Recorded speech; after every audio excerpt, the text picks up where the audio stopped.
Hoy vamos a desgranar un manuscrito pero que muy especial de Napoleon Hill, el famosísimo autor de Piense y hágase rico. Pero ojo, este no es un libro cualquiera, es una obra que estuvo escondida, guardada bajo llave durante décadas, porque se consideraba, demasiado explosiva para su época.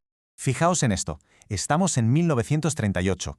Hill, en la cumbre de su carrera, escribe un libro tan radical que su propia familia decide que es mejor que no vea la luz. ¿Qué podía tener para ser tan polémico? Pues esa es la pregunta que vamos a intentar responder hoy. A ver, esta es la hoja de ruta. Primero, vamos a descubrir por qué se ocultó el libro. Después, nos meteremos de lleno en esa extraña entrevista que es el corazón de la obra.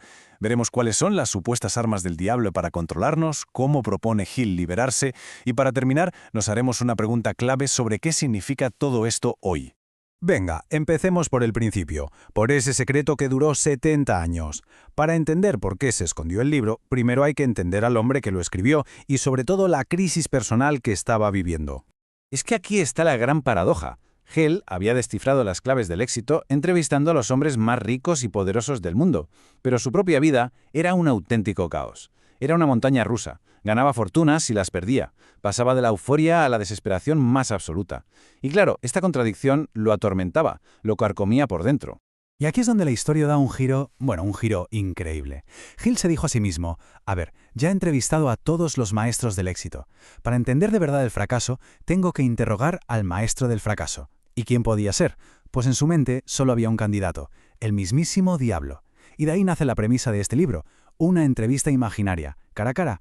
Así que el libro se nos presenta tal cual como la transcripción de un diálogo en el que Hill, de alguna manera, obliga al diablo a confesar todos sus secretos, todas sus artimañas para tener a la humanidad controlada. Y la primera confesión que le arranca es de las que impactan. El diablo, sin pelos en la lengua, le suelta esto. Afirma que controla al 98% de la gente en la Tierra. Un 98% es un número brutal, muy provocador.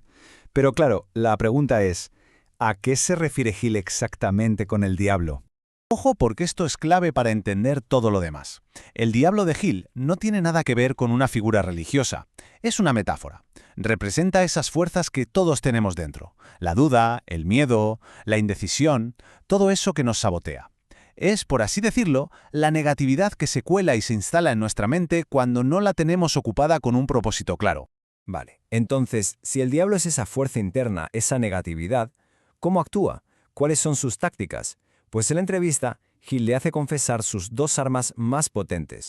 El arma principal, la más poderosa que el diablo le confiesa, no es el mal, ni la tentación, ni nada de eso, no. Es algo mucho más sutil, mucho más común, el hábito de ir a la deriva. ¿Y qué es eso de ir a la deriva? Pues es básicamente vivir sin un rumbo fijo, sin un propósito claro. Es vivir en piloto automático, reaccionando a lo que pasa en lugar de dirigir el propio camino. Es dejar que las opiniones de los demás, los miedos o las circunstancias decidan por uno. Es, en resumen, la indecisión hecha forma de vida. Y aquí se ve la diferencia clarísima. Por un lado, está la persona que va a la deriva, la que no tiene rumbo y simplemente acepta lo que le venga. Y por otro, la que no va a la deriva, que es quien tiene un propósito definido y toma las riendas de su propia mente. Según Hill, esta es la línea que separa a ese 98% del 2% restante. Y claro, si ir a la deriva es el coche, el miedo es la gasolina. El diablo de Hill usa el miedo para paralizarnos, para que no pensemos por nosotros mismos y para mantenernos en ese estado de deriva constante. Hill identifica estos miedos como universales. El miedo a no tener dinero, a lo que dirán los demás, a enfermar, a envejecer. El diablo, según el libro, se aprovecha de estos temores para sembrar la duda. Y esa duda nos paraliza, nos impide tomar decisiones firmes y luchar por lo que queremos. Bueno, hemos visto el problema, ir a la deriva y el miedo. El diagnóstico está claro. Ahora vamos a lo importante. ¿Cuál es la solución? ¿Cómo se le gana la partida al diablo? El punto central es este. La solución es, sencillamente, lo contrario al problema. Para dejar de ir a la deriva, lo que se necesita es un destino claro, saber exactamente qué se quiere en la vida. Ese es el primer paso, y el más importante, para recuperar el control.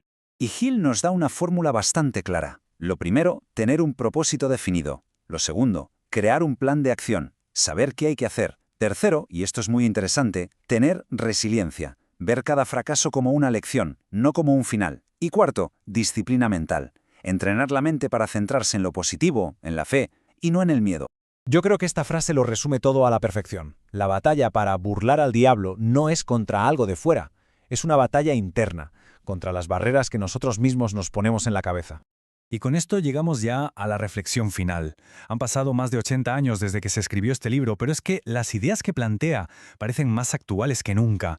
Al final, el libro nos deja con esta pregunta en el aire.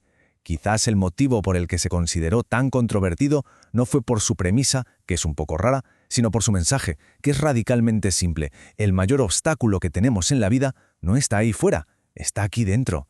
Es esa voz de la duda, ese hábito de dejar las cosas para luego, ese miedo a fallar. Y según Napoleon Hill, aprender a identificar y a burlar a ese enemigo interior es la verdadera clave para ser dueños de nuestro destino.